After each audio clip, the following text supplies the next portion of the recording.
Hello guys, welcome back to my channel edutainment and मैं हूं स्मिता सिंह, आपकी educator for code 55 human resource management and labour welfare and we are preparing for NTA UGC NET JRF 2022 unit 4। We are studying unit 4 organisational behaviour. So आज का हमारा topic क्या होगा मैं आपके सामने स्क्रीन पर दिखा देती हूँ। इससे पहले जो भी सेशंस लिए हैं वो उन सेशंस में आप देख सकते हैं जाकर कि क्या क्या चीज़ें मैंने पढ़ा दी हैं अब तक। अगर आपने नहीं देखा हो तो आप उसको देख सकते हैं एंड अपने फ्रेंड सर्कल में भी सर्कुलेट कर सकते हैं ताकि वो भी उसका बेनिफिट ले पाए अगर if they are preparing for code 55। Right, just a second.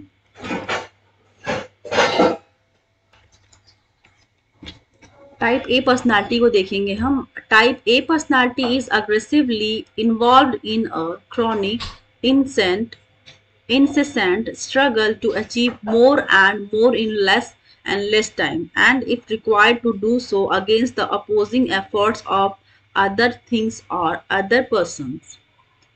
B देखेंगे, they are always moving, walking and eating rapidly, are impatient with the rate at which most events take place, are doing two or more things at once and cannot cope with leisure time. See, they are obsessed with numbers, measuring their success in terms of how many or how much of everything they acquire. D, in contrast to the type A personality is the type B personality.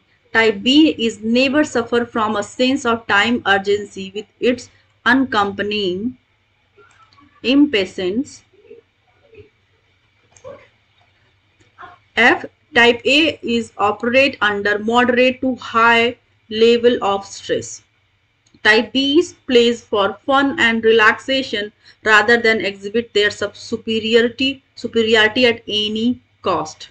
ठीक है, सो हम बात करेंगे type A and type B personality की। Type E personality and type B personality की आपके type A and type B पे भी क्वेश्चन आ गए हैं पिछले ईयर्स में। आप अगर देखेंगे तो आप इसको अच्छे से देखेंगे, उसके जो इसका जो डिफरेंस है वो समझेंगे आप कि क्या डिफरेंस है। जैसे लाइक एक theory X and theory Y McGregor ने दी थी, उसकी क्या फीचर्स हैं, उसमें क्या डिफरेंस है। ठीक है, तो वो भी आप देखेंगे, उसको भी आप समझेंगे and type A personality and type B personality को भी आप समझेंगे।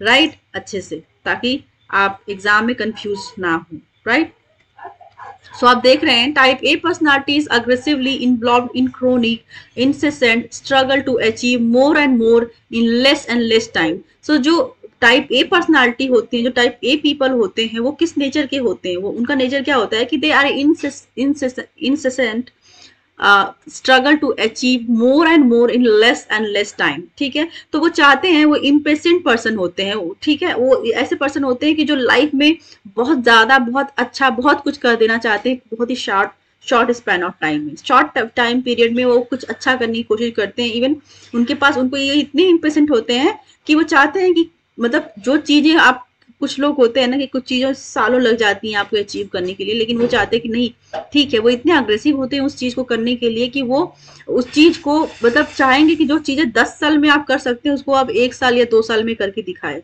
ठीक है, तो लाइक मैंने एक नॉर्मल सा एग्जाम्पल दिया, तो वो दे आर लाइक, वो भागते नहीं है कि ठीक है आपको बहुत भले ही ज्यादा मेहनत करनी पड़े लेकिन आप घबराए नहीं। ठीक है, आपको घबराना नहीं है, जो टाइप ए पर्सनालिटी होते हैं। ठीक है, तो वो ज्यादा से ज्यादा काम करना चाहते हैं, ज्यादा से ज्यादा आउटपुट निकाल के लेके आना चाहते हैं कम टाइम पीरियड में।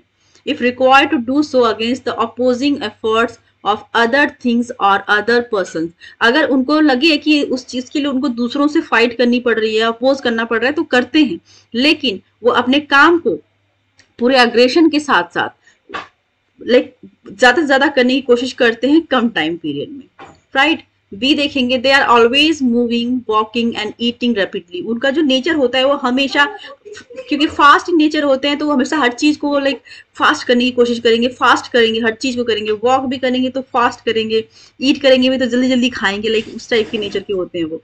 दे are rapidly are impatient with the rate at which most events take place, are doing 2 or more things at once and cannot cope with leisure time। ठीक है, तो वो क्या करते हैं, वो क्या नेचर उनका होता है, वो उनका नेचर होता है कि लाइक वो 2-3 काम इकट्ठा करेंगे, लाइक बहुत फास्ट चलेंगे, फास्ट बात करेंगे, फास्ट खाएंगे, ठीक है, वो इतने इम्पेशेंट होते हैं कि वो चाहेंगे कि 2-3 काम भले हमें दूसरे के साथ उनको कोऑपरेट करने को वो कर पाए ना कर पाए, दूसरे के साथ टाइम स्पेंड कर पाए या नहीं कर पाए, उनको उससे मैटर नहीं करता। उनको मैटर करता है कि वो भले उनको एक टाइम में 3-4 काम दे दिया जाए, 3-4 काम करें ठीक है। उनको ये होते हैं, वो इतने इम्पेशेंट होते हैं कि उनके पास इतना टाइम नहीं होता कि वो दूसरों को टाइम दे सके। ठीक है, क्योंकि वो अपने काम में बहुत ज्यादा इन्वॉल्व होते हैं, वो कुछ अचीव करना चाहते हैं, वो कुछ पाना चाहते हैं। तो वो भले ही एक टाइम में आप कि एक पर्सन जो होता है, कहते हैं कि एक पर्सन जो होता है वो एक चीज, अगर आप कोई चीज अच्छा करना चाहते हैं तो आप एक ही चीज को एक साथ करिए, एक टाइम में करिए। लेकिन जो टाइप ए पर्सनालिटी होते हैं वो 2-3 काम को ठान लेंगे, 2-3 काम को एक साथ करते हैं, क्योंकि उनका जो नेचर होता है वो फास्ट इन नेचर होते हैं, बहुत रैपिड टाइप के पीपल होते हैं। सी देखेंगे, they are obsessed with numbers. They're obsessed with the numbers, measuring their success in terms of how many or how much of everything they acquire. ठीक है, वो ऑब्सेस्ड होते हैं नंबर्स की क्वांटिटी, लाइक उनको दिखता है कि क्या कितने क्वांटिटी में उनको उनका अचीवमेंट हुआ, वो क्या उनका उन्होंने इतनी मेहनत की, उतनी फास्ट रहे, इतनी रैपिड रहे, तो क्या उनका जो सक्सेस का लेवल है वो क्या है, कितना उनको मिल गया, कितना उन्होंने अचीव कर लिया लाइफ में। ठीक है, वो इम्पेशेंट टाइप की पर्सनालिटी होते हैं, that is why, right. D देखेंगे, in contrast to the type A personality is the type B personality. अब यहाँ पे कंपेयर की बात कर रहे हैं, कंपेरिजन की बात कर रहे हैं कि क्या होता है, इनके फीचर्स क्या है, उनके में डिफरेंसेस क्या है, टाइप ए पर्सनालिटी के क्या फीचर्स हैं, टाइप बी के क्या होते हैं। तो यहाँ पे आप डिफरेंस की बात करेंगे। तो देखेंगे ई में, type be never suffer from a sense of time urgency with its accompanying impatience. ठीक है, तो उनके अंदर जो जहां पर टाइप ए पर्सनालिटी है वो हमेशा उनको लगता है कि टाइम मेरे पास कम है, ठीक है, काम बहुत ज्यादा है, टाइम कम है। वहीं पर जो टाइप बी पर्सनालिटी होते हैं वो हमेशा देखते हैं, उनको कभी भी इमरजेंसी जैसा फील नहीं होता, उनको अर्जेंसी जैसा फील नहीं होता है कि ठीक है टाइम उनके पास, उनको लगता है कि अभी तो बहुत टाइम है, वो चिल होके काम को करते हैं। ठीक है, वो इम्पेशेंट इन नेचर नहीं होते हैं, वो पेशेंस के साथ काम करते हैं। इवन वो इतने पेशेंट होते हैं कि उनको उनको ये लगता है कि जो भी काम उनको दिया गया उनके लिए भी बहुत टाइम बचा है, वो आराम से काम को करते हैं। ठीक है, वहीं पर जो टाइप ए पर्सनालिटी होते हैं, वो जो टाइम पीरियड होता है किसी को भी काम को करने का, उनको लगता है कि ये टाइम तो कम है, ये तो मतलब बहुत कम टाइम है, कैसे होगा ये काम। ठीक है, तो वो क्योंकि वो चाहते हैं कि ज्यादा से ज्यादा काम कम टाइम में कर दें, उनका वो नेचर होता है। वहीं पर एफ देखेंगे, टाइप ए के अंदर, type A operate under moderate to high level of stress. ठीक है, जो टाइप ए होते हैं वो moderate to high level of stress को लेते हैं। ठीक है, जो उनका स्ट्रेस लेवल होता है मॉडरेट लेवल से लेकर के हाई लेवल का होता है। Type B play for fun and relaxation. वहीं पर जो टाइप बी पर्सनालिटी होती है वो चिल्ड पर्सन होते हैं, वो फन पीपल होते हैं, लाइक वो रिलैक्स मोड में हमेशा रहते हैं, फन मोड में रहते हैं वो। ठीक है, क्योंकि वो हमेशा फन में रहते हैं, उनके पास टाइम होगा तो उनको लगेगा अभी तो बहुत टाइम इस काम को करने के लिए, वो इजिली स्मूथली उस काम को कर लेते हैं उतने ही टाइम में।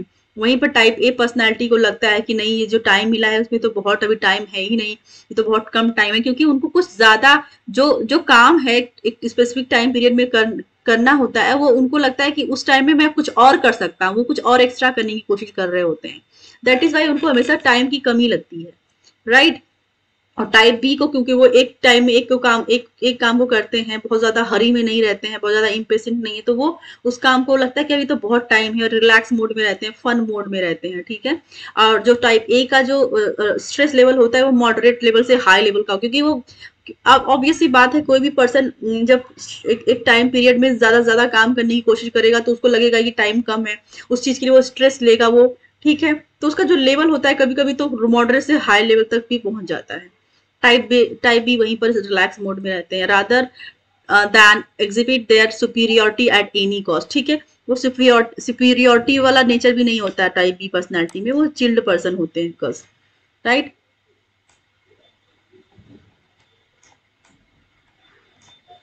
जी देखेंगे, type A's are fast workers because they are emphasize quantity over quality. ठीक है, जो टाइप ए पर्सनालिटी होते हैं वो क्वांटिटी में बिलीव करते हैं, ना कि वो क्वालिटी में बिलीव करें। ठीक है, क्योंकि उनका जो होता है कि कितने नंबर्स में कितने नंबर से उन्होंने उनका जो प्रोडक्शन लेवल रहा है, वो जो काम कर रहे हैं उसका जो नंबर, क्योंकि नंबर के बेसिस पे काउंट करते हैं कि कितना काम कर लिया। ठीक है, तो वहीं पर आप जब बात करेंगे in managerial positions, type As demonstrate their competitiveness by working long hours and not infrequently making poor decisions or to new problems. So in managerial positions, जब आप टाइप ए की बात करेंगे, जब वो मैनेजरियल पोजीशन पे जाते हैं, पहुंचते हैं, तो देखने को क्या मिलता है, सी type A's demonstrate their competitiveness by working long hours and not infrequently making poor decisions to new problems.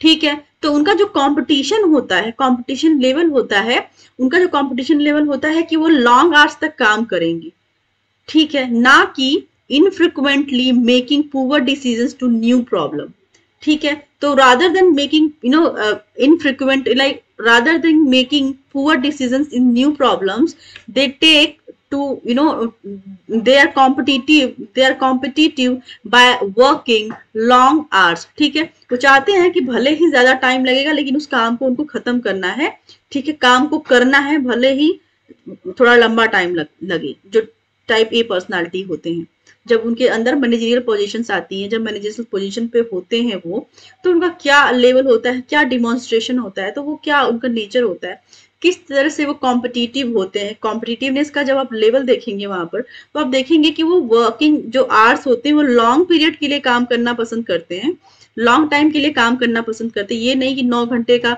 Time period है तो 9 घंटे ही काम करेंगे, नहीं। अगर उनको किसी काम को खत्म करने के लिए उनको 10-12 घंटे 15 घंटे भी करना पड़ रहा है तो वो झिझकते नहीं, क्योंकि वो पेशेंट पर्सन होते हैं, वो आराम से टाइम लेकर के वो काम को करते हैं।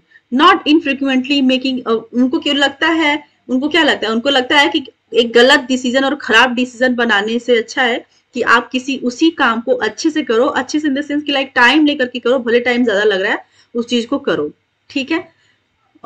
Type A's do better than types B's in job interviews because they are more likely to be judged as having desirable traits such as high drive, competence, aggressiveness and success motivations, ठीक है। तो उन्होंने जब last आप feature देखेंगे कि क्या, जब एक इंटरव्यूअर होता है वो क्या देखता है, वो देखता है कि पर्सन कितना डिजायर्ड पर्सन है, कितना उसके अंदर डिजायर, क्या किस चीज क्या करना क्या चाहता है, वो कितना डिजायरेबल है, कितना वो कॉम्पिटिटिव इन नेचर है, कितना कॉम्पिटिटिव है, कितना वो अग्रेसिव है काम को करने के लिए, तो उसके बेसिस पे इसकी ज्वाइनिंग होती है, ठीक है। तो हमेशा ही इंटरव्यू में जो टाइप ए पर्सनालिटी होती है उनको हमेशा रेट हाई देते हैं इंटरव्यूअर, उनको लगता है कि यही बेस्ट क्वालिटी वाला पर्सन है, यही बेस्ट जॉब कर सकता है। उनको जो टाइप बी पर्सनालिटी को आपने देखा, लगता है कि ये अच्छा परफॉर्मेंस नहीं दे सकते, लेकिन नहीं, दोनों की अपनी खासियत होती है, ठीक है। जहाँ टाइप ए एक लाइक बहुत ज्यादा आप कह सकते हैं कि ज्यादा कम टाइम में ज्यादा काम करने की कोशिश करता है, या फिर कोई काम कर रहा भले ज्यादा टाइम लगे तो क्या वो उस काम को पकड़ के रखता है, करता है। वहीं पर जो टाइप बी पर्सनालिटी होती है वो इम्पेशेंट इन नेचर होते हैं, right. Impatient in like patience वाले पर्सन होते हैं, आई एम सॉरी, पेशेंस वाले पर्सन होते हैं, वो कूल होके चिल्ड होके काम को करते हैं, क्योंकि वो एक टाइम में एक ही काम को करना पसंद करते हैं। जबकि टाइप ए पर्सनालिटी है, एक टाइम में कई सारे काम को करना पसंद करते हैं, उनको लगता है कि ठीक है जितने ज्यादा काम आप कर सकते हो करो, ठीक है। तो उसमें क्या होता है कि इंटरव्यू में ये हमेशा लगता है, ऐसा जज किया जाता है, देखने को मिलता है कि इंटरव्यूअर को लगता है कि जो टाइप ई पर्सनालिटी ही बेस्ट क्वालिटी के पीपल हैं, टाइप बी को उतना वो इंपॉर्टेंस नहीं देते, लेकिन दोनों अपनी अपने जगह पे इंपॉर्टेंट पीपल होते हैं, राइट। प्रोएक्टिव पर्सनालिटी को देखेंगे, actively taking the initiatives to improve their current circumstances while others sit by passively, ठीक है। सो जो प्रोएक्टिव पर्सनालिटी होती है, जो प्रोएक्टिव इन नेचर होते हैं, मतलब किसी चीज को करने से पहले ही का जो एक्शन होता है वो देखने को मिलेगा आपको यहाँ पर। Actively taking the initiative to improve their current circumstances while others sit by passively, ठीक है। जो प्रोएक्टिव पर्सनालिटी की पर्सन्स होते हैं, चीजें होने से पहले ही उस पर वो एक्शंस लेना पसंद करते हैं। Actively taking the initiative to improve their current circumstances, लेकिन जो करंटली उनके साथ चल रहा है, जो हो रहा है, उसके लिए वो एक्टिव रहते हैं काफी, कि ठीक है जो अभी मेरे साथ सामने प्रॉब्लम आ सकती है या फिर आ रही है, उस पर वो एक्टिवली काम करते हैं, उससे सोल्यूशन पाते हैं। वहीं पर जो अदर पीपल होते हैं वो आराम से पैसिवली निष्क्रिय होकर बैठे रहते हैं, ठीक है जब प्रॉब्लम आएगी तब देखा जाएगा, अभी क्या इतना सोचना, इस टाइप के पर्सन होते हैं, ठीक है। प्रोएक्टिव पर्सन होते हैं कि आप प्रॉब्लम देखते ही उनके लिए उनका सोल्यूशन वाला फेस चलने लगता है कि ठीक है अगर प्रॉब्लम ये आ सकती है तो अगर ऐसी प्रॉब्लम आएगी तो क्या करेंगे, और अगर प्रॉब्लम आ गई है तो फट से उसके लिए वो सॉल्यूशन की तैयारी में लग जाते हैं। They are proactive in nature. B देखेंगे, प्रोएक्टिव्स आइडेंटिफाई अपॉर्चुनिटीज, ठीक है। Shows initiative, take actions and preserve, ठीक है। प्रोएक्टिव जो आइडेंटिफाई करते हैं अपॉर्चुनिटीज को करते हैं, क्या अपॉर्चुनिटीज आ सकती है मेरे सामने, किस तरह से मैं सक्सेसफुल पर्सन बन सकता हूँ, ठीक है, क्या डिसीजन मेकिंग होना चाहिए, किस तरह से मैं और बेहतर कर सकता हूँ या कर सकती हूँ, वो इस टाइप की नेचर के पर्सन होते हैं। वो हमेशा इनिशिएटिव लेते हैं, ठीक है, वो हमेशा एक्शंस लेते हैं, राइट।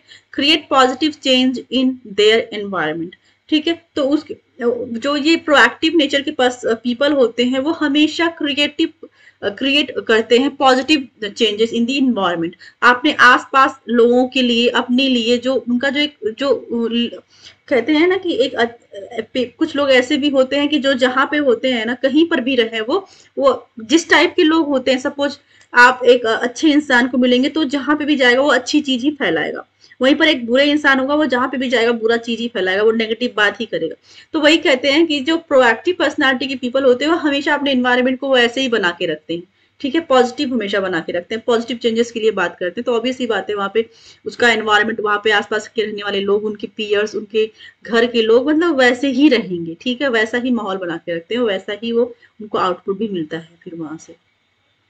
डी देखेंगे, more likely to be seen as leaders and change agents, ठीक है। जो प्रोएक्टिव पर्सनालिटी के पर्सन होते हैं they are leader, you know, they have leadership quality in them, right. E देखेंगे, more likely to achieve career success, ठीक है। तो ऐसे पीपल जो होते हैं ना हमेशा करियर में सक्सेस की बात करते हैं, उसको they are career seekers, they success seekers, they are, you can say in nature, right. ठीक है, अब बात करेंगे वैल्यूज की, क्या वैल्यूज हैं इनकी। इंट्रोडक्शन में देखेंगे, values represent basic convictions, a specific mode of conduct or end state of existence is personally or socially preferable to an opposite or converse mode of conduct or end state of existence. They have both content and intensity attributes. An individual set of values ranked in terms of intensity is considered the person's value system. Values have the tendency to be stable. Many of our values were established in our early years from parents, teachers, friends and others. So values क्या होते हैं, लोग कहते हैं ना कि ये कोई अच्छा पर्सन अगर हो आपके सामने मिल जाए, उसके बातचीत से आपको लग जाए कि अच्छा इसको अच्छी वैल्यूज मिली हैं, ठीक है, इसकी अपब्रिंगिंग अच्छी रही, इसकी अच्छी वैल्यूज मिली है इसको क्योंकि ये अच्छी बात करता है। तो ये चीजें कहाँ से मिलती है, जो वैल्यूज होती है ना एक इंसान की, उसको उसके सबसे फर्स्ट ऑफ ऑल उसकी फैमिली से मिलती है, उसके पेरेंट्स से स्पेशली मिलती है, ठीक है। एक कहते हैं ना कि जैसे माँ बाप होते हैं उनके बच्चे भी वैसे ही होते हैं। कुछ लोग एक्सेप्शनल केस होते हैं, वो बिल्कुल अपने माँ बाप से अलग होते हैं, बहुत अच्छे लोगों के बच्चे बुरे निकल जाते हैं, कुछ बुरे पेरेंट्स होते हैं, उनका नेचर नेगेटिव वाला रहता है, समाज के लिए वो बहुत अच्छे नहीं होते, लेकिन फिर भी उनके बच्चे बहुत अच्छे निकल जाते हैं। सो एक्सेप्शनल केस की बात अलग है, लेकिन जब बात करते हैं कि वैल्यूज की बात करते हैं तो हमेशा आप देखेंगे अच्छा इसकी वैल्यूज अच्छी, ये अच्छी बात करता है, अच्छी लगता है, इसका मतलब ये अच्छी जगह से आया, इसकी अपब्रिंगिंग अच्छी है, इसके पेरेंट्स अच्छे होंगे कि उन्होंने अच्छा एजुकेशन दिया है, अच्छी बात सिखाई है, कि तभी तो इसके एटिकेट्स अच्छे हैं, अच्छे हाव भाव है, अच्छे तरीके से बात करता है। उसके बाद लोग कहते हैं अच्छा इसकी स्कूलिंग अच्छी हुई है, इसका फ्रेंड सर्कल अच्छा है, तभी तो ये एक अच्छा पर्सनालिटी, क्योंकि हमारे लाइफ में हमारे parents, teachers, friends and other people जहाँ पे हम रहते हैं ना, उनका बहुत असर होता है। कहते हैं बुरी संगत में लोग बुरे बन जाते हैं, अच्छी संगत में अच्छा बन जाते हैं, पढ़ाकू वाली संगत में रहेंगे तो पढ़ाई वाली बात करेंगे, कुछ और टाइप के जो अलग एक्टिविटीज में रहते हैं पीपल, तो आप उनके साथ रह रहे कि वो आप फिर उसी टाइप की बातें करने लगते हैं। कुछ टाइम के लिए आप अपना इम्पैक्ट डालते हैं, लेकिन फिर जब आप ऐसे ही लोगों के साथ रहेंगे जो बुरे इन नेचर होते हैं, ठीक है, जिनके अंदर गलत आदतें होती हैं, ठीक है, तो आप हमेशा फिर उनसे इन्फ्लुएंस हो जाएंगे, ठीक है, धीरे धीरे कहीं ना कहीं आपको पता भी नहीं चलेगा, आप धीरे धीरे कैसे मोल्ड हो जाएंगे आपको खुद नहीं पता चलता है। तो वही कहते हैं वैल्यूज क्या होती है, ठीक है, वैल्यूज हमारे पेरेंट्स से मिलती है, टीचर से मिलती है, फ्रेंड से मिलते हैं, और हमारे साथ में जो हमारे एनवायरनमेंट पे रहने वाले पीपल हैं उनसे हमें मिलती हैं, ठीक है। अच्छी वो वैल्यूज अच्छी भी हो सकती है, बुरी भी हो सकती है, these are the values. Importance of values, क्या इंपॉर्टेंस है वैल्यूज की। Values lay the foundation for the understanding of attitudes and motivation. Values generally influence attitudes and behaviour, generally वो इन्फ्लुएंस क्या करती हैं, बिहेवियर एंड एटीट्यूड्स को, दृष्टिकोण की जहाँ पे बात करते हैं, एटीट्यूड मीन्स दृष्टिकोण, क्या पर्सन का क्या दृष्टिकोण है, क्या नजरिया है, उनको इन्फ्लुएंस करता है। We can predict reaction based on understanding values, ठीक है। So terminal versus instrumental values क्या है, ठीक है। तो Rokeach values survey, Rokeach value survey के अकॉर्डिंग हम देखेंगे this instrument contains two sets of values, each set has 18 values items. वो क्या है, terminal values refer to desirable end state of existence, the goal that a person would like to achieve during his her lifetime. Instrumental values refer to preferable mode of behavior. So ये one liner है, values किन किन form में मिलती हमें वो आपको देखने को यहाँ पे मिल रहा है. Means of achieving the terminal values. Several studies confirm that our RVS values vary among groups. People in the same occupation or categories tend to hold similar values, although they may be overlap among groups. There are some significant differences as well. ठीक है, तो values के बारे में हमने बात कर ली थी कि वैल्यूज कहाँ से मिलती है. लाइक जज कर लेते हैं पीपल की अच्छी वैल्यूज मिली है, एक अच्छा इसका मतलब इसके पेरेंट्स अच्छे हैं, अच्छी परवरिश मिली है, अच्छी टीचर्स से पढ़ाई किया हुआ है, अच्छे कॉलेज अच्छे स्कूल में रहा है, फ्रेंड्स का सर्कल अच्छा रहा है. तो आप किसी भी पर्सन को जज करते हैं उसके वैल्यूज के बेसिस पर, ठीक है. तो दीज आर द वैल्यूज, और वो वैल्यूज किन किन फॉर्म में है आपने ये पॉइंट्स देखे, पॉइंट के बेसिस पे आप समझ सकते हैं, राइट. सो इन पे क्वेश्चंस नहीं बनेंगे, बट सिर्फ आपको एक अंडरस्टैंडिंग के लिए मैंने दिखाया और पढ़ाया आपको, right. So Hofstede's framework for assessing culture, इसकी हम बात करेंगे नेक्स्ट सेशन में इस टॉपिक की. सो इस टॉपिक को हम नेक्स्ट सेशन में डिस्कस करेंगे. तब तक के लिए आप मेरे साथ बने रहिए, मेरे वीडियोस को देखते रहिए. Thank you so much for watching me. Thank you very much.